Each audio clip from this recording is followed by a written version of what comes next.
तेलंगाना में किसान फिर से लाइन में खड़े हुए हैं। सुबह के 3 बजे से पीएसीएस के बाहर भीड़ में और दोपहर में गर्मी में और एक टेंशन में सिर्फ एक बोरी, एक जो यूरिया की बोरी रहती उसके लिए। पार्लियामेंट में तो कांग्रेस के जो एमपीस है वो तो प्रोटेस्ट कर रहे हैं। क्या ये सिर्फ एक फर्टिलाइजर क्राइसिस है या फिर एक सेंटर और स्टेट के बीच में ये जो एक पॉलिटिकल थग ऑफ वॉर है उसकी वजह से ये जो यूरिया है वो तेलंगाना को नहीं मिल रहा, ये एक सवाल है। क्योंकि बोंगिर के जो एमपी है चम्माला किरण कुमार रेड्डी, उन्होंने तो पार्लियामेंट के सामने यही बोला कि सेंटर जानबूझ के ये जो तेलंगाना है उनको जितना यूरिया देना है वो नहीं दे रही, तेलंगाना को इग्नोर कर रही। उन्होंने पार्लियामेंट के सामने यही डिमांड किया है कि जितने भी पेंडिंग यूरिया स्टॉक है वो तुरंत रिलीज करना, क्योंकि तेलंगाना में जितने भी फार्मर्स है उनको परेशानी हो रही। और ये कोई पहली बार नहीं है, ये ना जून में भी सीएम रेवंत रेड्डी खुद यूनियन मिनिस्टर जो जेपी नड्डा है उनसे मिलके जुलाई का कोटा है उसका रिक्वेस्ट करे थे,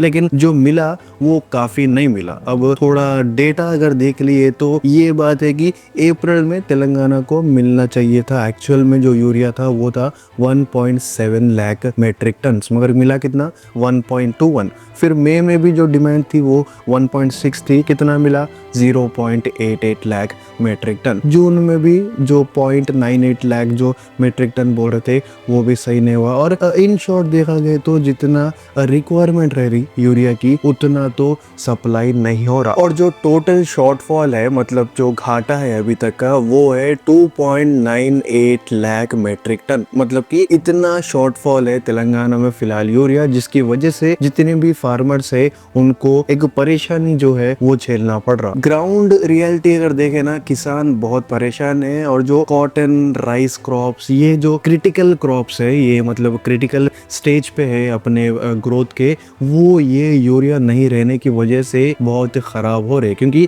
अगर टाइम पे फर्टिलाइजर्स नहीं मिले तो जो यील्ड है ना वो प्रॉपर्ली नहीं होती और इसकी वजह से फार्मर्स घाटे में आते। इसकी वजह से एक पूरी जो फार्मर की कम्युनिटी है वो घाटे में आती। इसकी वजह से पूरी इकोनॉमी खराब होती। और इन शॉर्ट अगर बात करें तो तेलंगाना की जो जीडीपी है या फिर उसका एक जो एग्रीकल्चर जीडीपी है या फिर एक एग्रीकल्चर इकोनॉमी है वो पूरी की पूरी बर्बाद होती। अब ये यूरिया के ऊपर स्टेट गवर्नमेंट ने जो मॉनिटरिंग है वो तो टाइट रखी है। एग्रीकल्चर मिनिस्टर ने यही बोला है कि जो भी यूरिया है और जो ऑफिशियल्स है हर डिस्ट्रिक्ट के, ये जो यूरिया है उसका जो भी स्टॉक है उसके ऊपर बहुत स्ट्रिक्ट एक्शन लेना, जिसको बोले उसको रैंडमली देना नहीं। और ये लोग क्या कर रहे हैं, जितने भी डिस्ट्रिक्ट के ऑफिशियल्स है उनके साथ एक वीडियो कॉन्फ्रेंस कर रहे हैं। मतलब कि ये एक नॉन बात है फिलहाल तेलंगाना में कि जो यूरिया है उसका स्टॉक का शॉर्टेज है और यहाँ पे स्ट्रिक्ट मॉनिटरिंग कर रहे हैं। क्योंकि जितना भी पेंडिंग मतलब है वो तो आएगा, मगर अब जो रखा हुआ है वो रैंडमली जिसको बोले उसको मिलना नहीं, जिसका इस पे हक है उसी को मिलना। इसीलिए जितने भी तेलंगाना के जो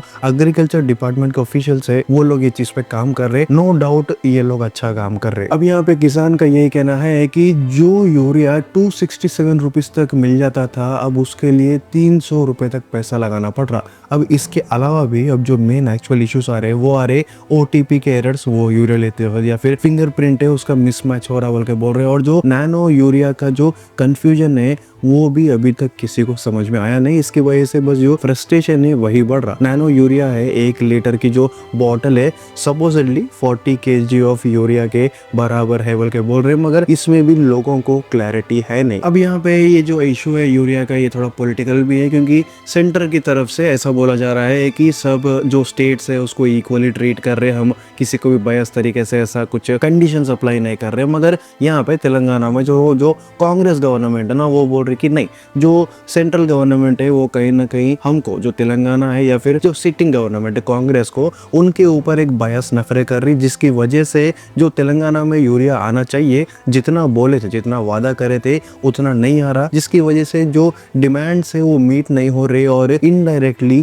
तेलंगाना के जो फार्मर्स है उनको घाटा मिल रहा। अब यहाँ पे बात तो ऐसी हो गई है कि जैसा हर राजनीति में जो किसान है वो पहले बलि के बकरे बनते, तो यहाँ पे भी ऐसे ही हरकत हो रही कि ये किसकी पॉलिटिक्स है, ये किसके कंडीशंस है या फिर कौन किससे क्या वादा करे, ये किसान को मतलब नहीं है। एक्चुअल में फार्मर को मतलब नहीं है। फार्मर को चाहिए बस यूरिया, अगर वो उसको मिल गया तो वो जो अपना काम है वो करता रहेगा। मगर यहाँ पे ये सब ना एक चीप पॉलिटिक्स पॉलिटिक्स चल रही है, या फिर ऐसा बोल सकते हैं कि कुछ तो बीच में एक मिसमैच है, जिसकी वजह से जितना डिमांड करे थे मगर जो सप्लाई है उतना नहीं मिल रहा। अब यहाँ पे ये एक बात और है कि टोटली यहाँ पे तेलंगाना को एक ही मतलब यही स्टेट है इसको इशू मिल रहा है ऐसा नहीं है। यूरिया के रिलेटेड ना बहुत सारे स्टेट्स है जहाँ पे ऐसा इशू चल रहा, मगर पॉइंट यही है कि फिलहाल जो है ना तेलंगाना के जो कंडीशंस है फार्मर्स के, जो ग्रोथ रेट था ये बहुत ज़्यादा था एग्रीकल्चर में, मगर यूरिया की कमी की वजह से और